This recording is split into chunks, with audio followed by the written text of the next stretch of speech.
The rain drizzled down steadily outside our small flat in Brighton. I'd just made us a simple dinner, spaghetti with garlic bread the way Jamie liked it. The telly was on in the background, muted, casting flickers of light across the living room. I remember thinking it was a normal evening. Quiet, nothing out of place. But everything was about to change. Jamie sat opposite me at the dining table, pushing bits of pasta around his plate without eating. He looked tired, worn out in a way I hadn't seen before.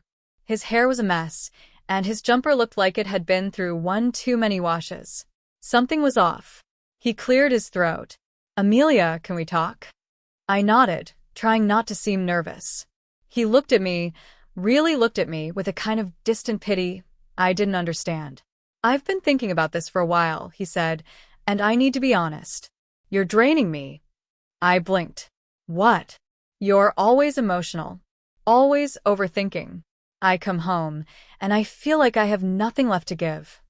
I felt my heart drop, like the ground beneath me had cracked open. We'd been together for nearly 3 years. We shared bills, memories, a life. He'd seen me through my mum's cancer treatment, through the stress of losing my job last year. I thought we were a team. "You're saying I'm too much?" I asked, my voice barely above a whisper. Jamie looked away, jaw clenched. "I'm saying I need space. I need a break from us." His words hung heavy in the air. I couldn't speak. The clink of his fork hitting the plate was the only sound for a long moment. "I'm not breaking up with you," he added quickly. "I just need time to breathe. A few weeks, maybe. Time to think." I stared at him, unsure if I should cry or scream. Part of me wanted to fight for us. Another part felt like I'd already lost. The food went cold between us, untouched. Outside, the rain turned heavier, and I sat there, numb, while the person I loved slipped further away with every word he said. The next morning, Jamie was gone. He had packed a small overnight bag and left a note on the kitchen counter. No kiss, no goodbye, just a scribbled message in his sharp handwriting. "Need time to clear my head. Please don't call. I'll reach out when I'm ready." I stared at the paper for what felt like an hour, my tea going cold in my hands. The flat was unbearably quiet without him. His trainers weren't by the door. His usual mug sat clean in the rack instead of waiting to be washed. It was like he'd been scrubbed out of my daily life overnight.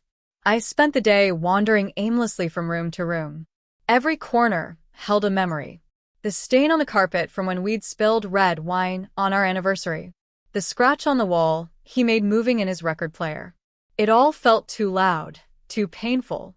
I tried to distract myself, cleaning, scrolling through social media, even rewatching our favorite show. But nothing could mute the echo of his absence. It wasn't just that he was gone. It was that I had no idea when, or if, he'd come back. By the third day, I broke. I dialed his number, hands trembling. It rang twice before going straight to voicemail. I didn't leave a message. What could I even say? That evening, I went to the cafe around the corner, just to be somewhere other than the flat. The barista, Claire, a girl in her 20s with a pink fringe and chipped nail polish, smiled as I ordered my usual chai latte. "Haven't seen you in a while," she said. "Been a bit off lately." She nodded kindly, sensing I didn't want to talk. But as I sat by the window, staring at the drizzle coating the glass, I overheard 2 girls chatting a table over. "Some men just want everything without giving anything back," one said. Like, if a woman shows emotion, suddenly she's too much? I didn't know why, but that sentence hit me hard. Like it had been plucked straight from my life. I wrapped my hands tighter around the warm mug. When I got back home, I stood in the doorway for a long time before finally shutting the door behind me. I realized something in that moment. Jamie hadn't just left the flat. He had taken the air with him. But the question that clawed at me in the silence wasn't about him. It was about me. Had I really become someone so unbearable, or had he just stopped loving the version of me who needed support? The doubt, once planted, rooted itself deep. A week passed. Then 2. Still nothing from Jamie. Every time my phone buzzed, my heart leapt before crashing just as quickly. It was never him. A part of me wanted to believe he was somewhere sorting through his thoughts. The other part, the quieter, crueler one, whispered that he had already moved on. It was late October now. Rain fell steadily each day, soaking London in a gray hush that matched the silence inside me. I still went to work, still smiled when colleagues asked how I was. But it was a mask and it was starting to crack. One evening, as I walked home from the station, my umbrella flipped inside out in the wind. I let it go. The rain hit my face, cold and relentless, but I kept walking. I didn't care anymore. I needed the sting. I needed to feel something that wasn't waiting. At home, the answering machine blinked with a new message. My stomach flipped as I pressed play. Hi, Isla. It's Mum. Just checking in again. I know you said you're fine, but well, you don't sound fine, love. Call me back, okay? I sighed. I loved my mum, but I didn't want to explain things I didn't understand myself. What would I even tell her?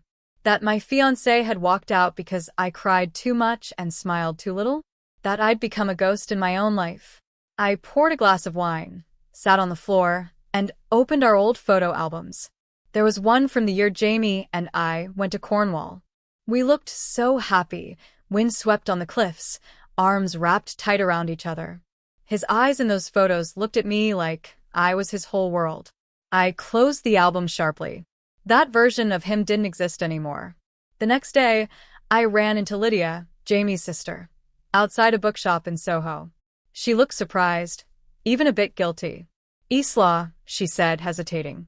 Hi. Hi, Lyd. We stood awkwardly, neither of us knowing what to say. Finally, I broke the silence. Have you seen him? She bit her lip. He's staying with a maid in Brighton. Been keeping his head down. Has he said anything? She shifted uncomfortably. Just that he needed space.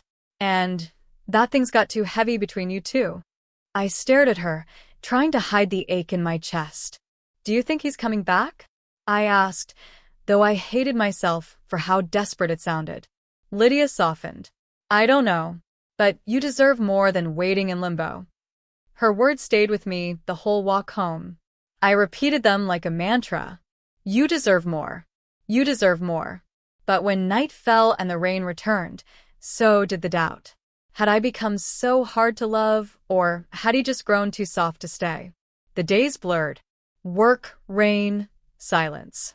Sleep became elusive, dreams haunted by his voice saying goodbye in infinite ways.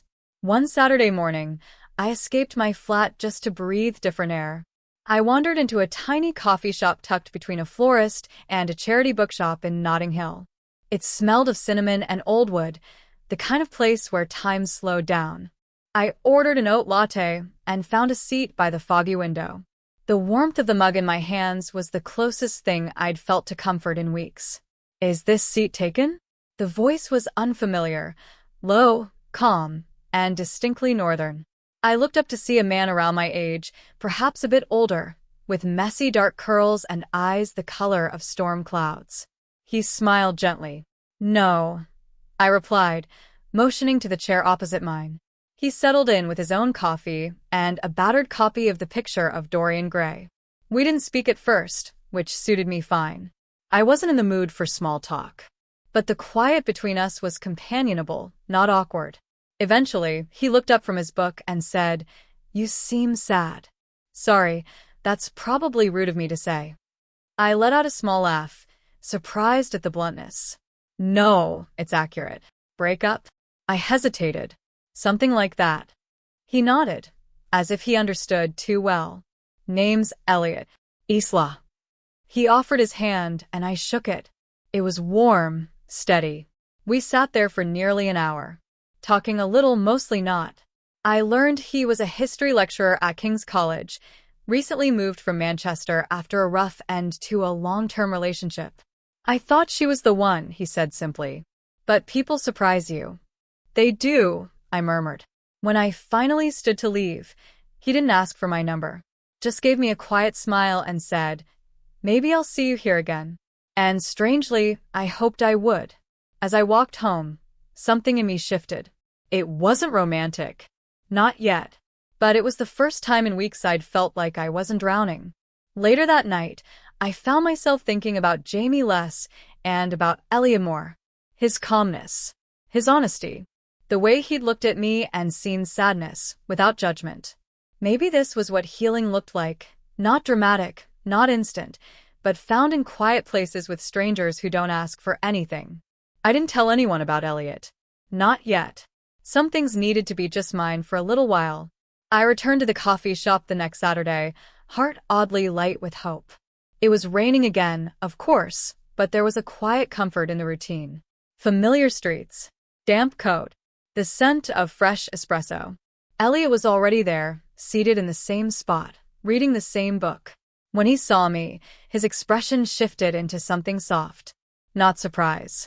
Expectation. "Thought you might come back," he said. "Thought you might not be here," I replied, settling opposite him. That day we talked more. About books, about our worst dates, about why he hated small dogs and why I loved them. We laughed. I laughed. By the third Saturday, we'd fallen into a rhythm. I didn't check my phone when I was with him. I didn't flinch at silence. He never pried, never pushed for details about Jamie or what had really happened. He let me exist without the wreckage being explained. But then, on an idle Tuesday afternoon, the past caught up with me in a flash of auburn hair and an all-too-familiar coat. I'd gone to a new cafe near Covent Garden with a colleague, Kate. We'd just settled down when I saw Jamie walking past the window. My breath caught in my throat. He wasn't alone. A woman strolled beside him, tall and elegant, with striking red lipstick and a hand on his arm like it had always been there. I froze. Kate noticed. "You all right?" I nodded too quickly, staring down into my cappuccino. "That's him," I murmured. Her eyes flicked towards the window. "With her?" I nodded again. He told me it wasn't about someone else. Swore he just needed space. That he didn't know what he wanted. Kate's mouth tightened. He knew exactly what he wanted. I should have looked away. I didn't. The woman laughed at something he said, tilting her head like I used to. Jamie smiled.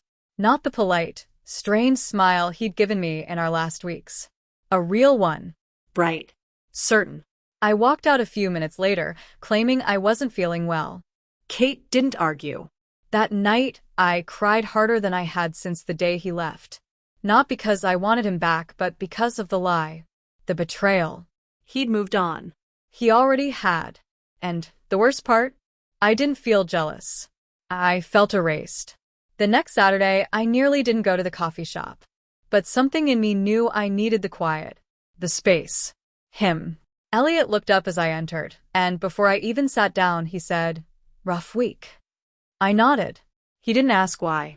Instead, he passed me a book, Wuthering Heights, with a sticky note on the cover that read, "People who burn don't always destroy everything they touch." For the first time in weeks, I let someone else's words hold me together.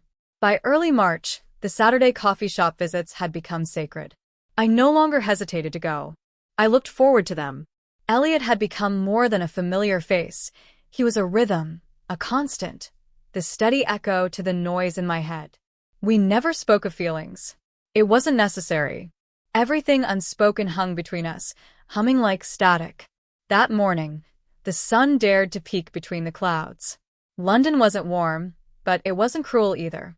I arrived early and found our table by the window unoccupied.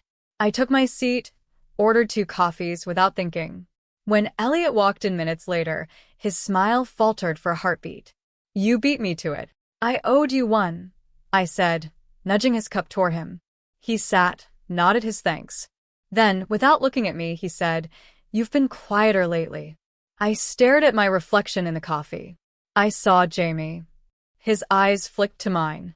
"Did you speak?" "No." He was with someone. I forced a laugh that didn't belong. She was beautiful, confident, the kind of woman you write into novels. Elliot didn't flinch. "And you think that makes you what?" "A discarded rough draft." I blinked at him. He leaned forward, his voice low. "You're not a rough draft. You're the whole bloody novel, Emma." I swallowed hard. Something about his voice, steady, certain, made my throat tighten. He lied to me, Elliot. For months.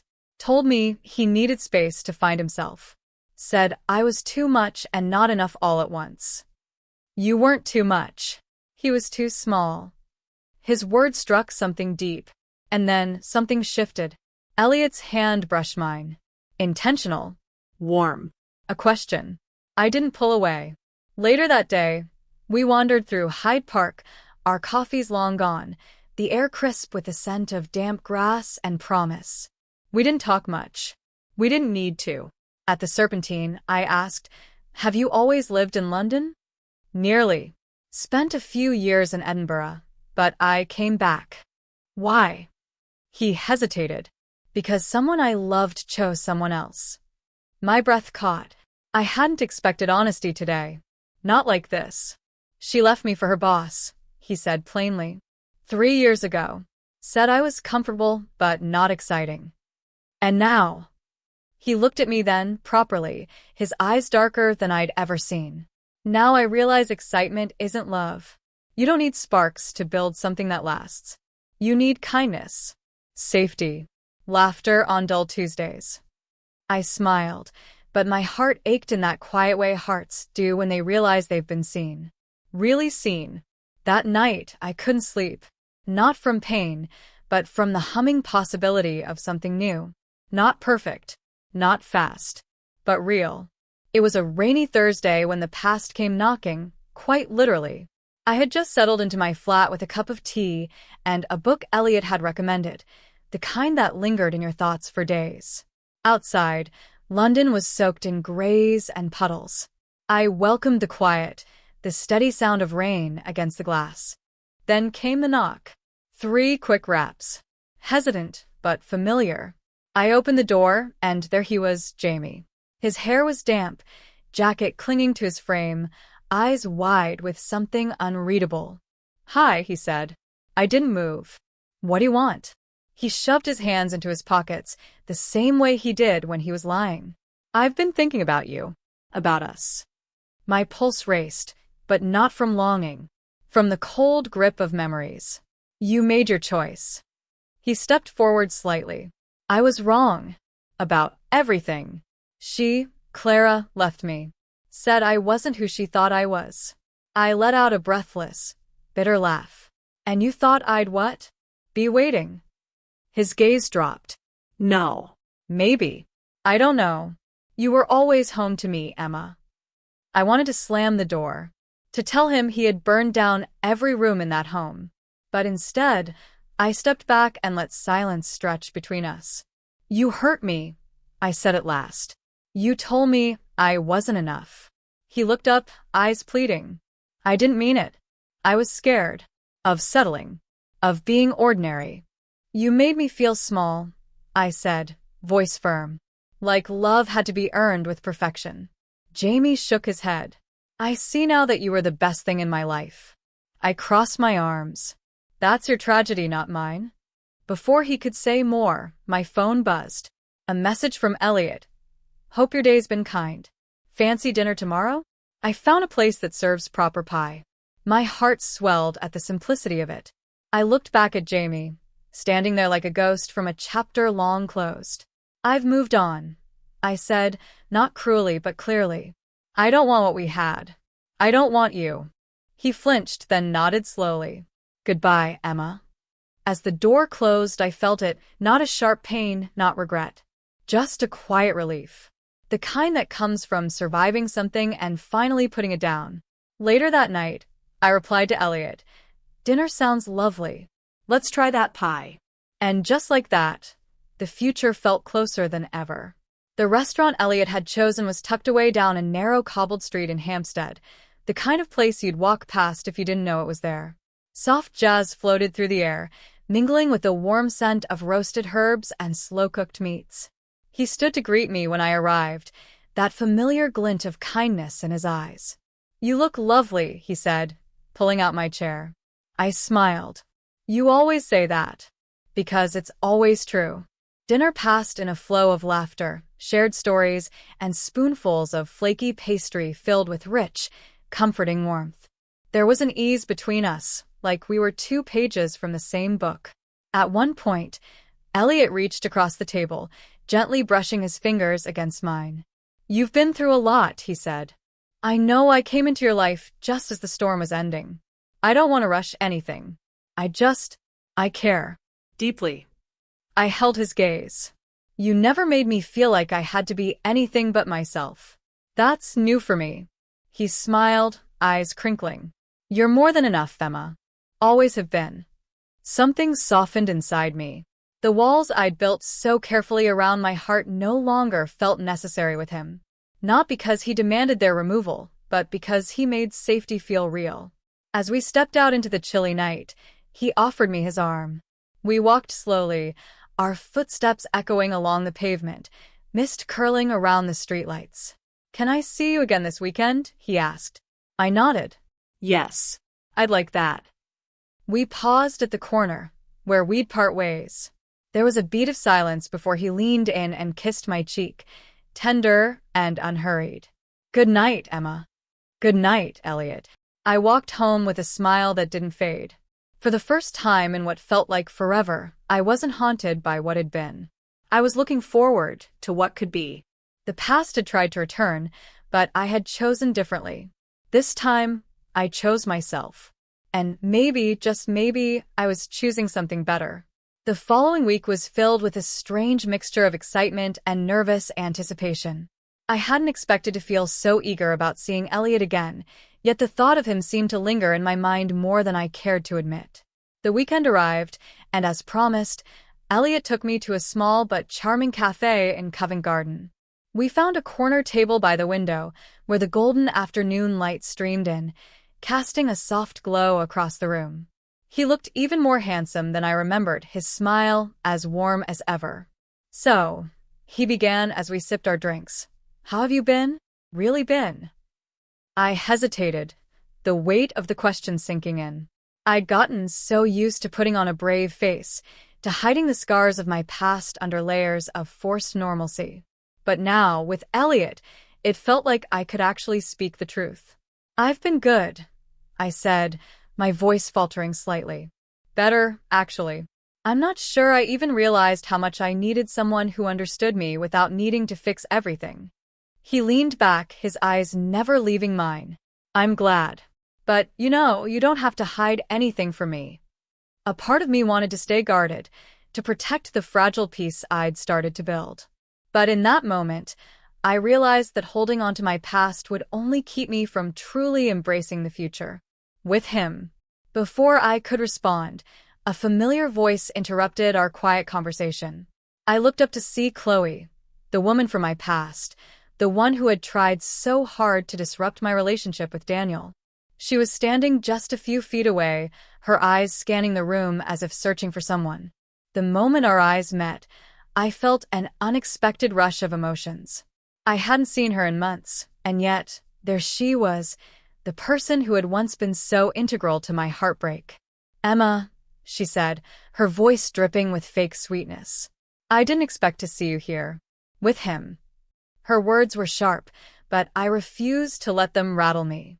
Chloe, I replied coolly, feeling Elliot's hand subtly move closer to mine. I'm with someone now. I think you should be happy for me. Chloe's expression flickered, her mask slipping for just a moment. Oh, I'm happy, all right. But I wonder how long this will last. People like him don't settle, Emma. Elliot stood up then, his presence commanding the attention of the table. Excuse me, he said with a polite but firm tone. I believe you're mistaken. Emma is more than capable of making her own decisions. Chloe's eyes widened in surprise, but she didn't back down. We'll see, won't we? She muttered under her breath before walking away, leaving us both in a charged silence. I exhaled slowly, my heart racing. Elliot sat back down, his gaze still on me. Are you all right? I am now, I said, the words flowing with more honesty than I'd intended. Thank you. He smiled softly, his hand brushing against mine. You don't owe her any explanation, Emma. You don't owe anyone anything. Not anymore. And for the first time in so long, I realized he was right. I didn't need to keep explaining myself to people who hadn't been there when it mattered. This was my life, my choices. And I was ready to move forward. With a final glare, Amelia left the apartment, her heart heavy with betrayal. For years, She had poured love and trust into someone who saw her as nothing more than a stepping stone, a means to an end. She stood outside, taking a deep breath, feeling the cool night air in her lungs, as if the world itself was offering her a sense of relief. She hadn't yet figured out the exact path she would take, but she knew one thing for sure. She was done. Her phone buzzed, and her heart skipped a beat. It was a message from Emily. "I think we need to talk. I can't just pretend nothing happened." Amelia hesitated. The truth would come out sooner or later, but did she want to hear it from Emily now? Before she could decide, a second message popped up. This one was from Nathan. "Amelia, I know you're angry, but please don't do something you'll regret. I was going to tell you everything, I swear." She let out a bitter laugh. "Tell me everything? Now you want to talk? After everything?" Her fingers hovered over the phone as she tried to figure out her next step. She could delete the messages, block them both, and move on. Or she could respond. Her thumb hovered for a moment before decisively typing. "Goodbye, Nathan. Goodbye, Emily. This is over." As she pressed send, she felt a wave of empowerment wash over her. It wasn't easy, but it was the right thing to do. Nathan and Emily had taken enough from her, and she had learned the hard way that sometimes people didn't deserve second chances.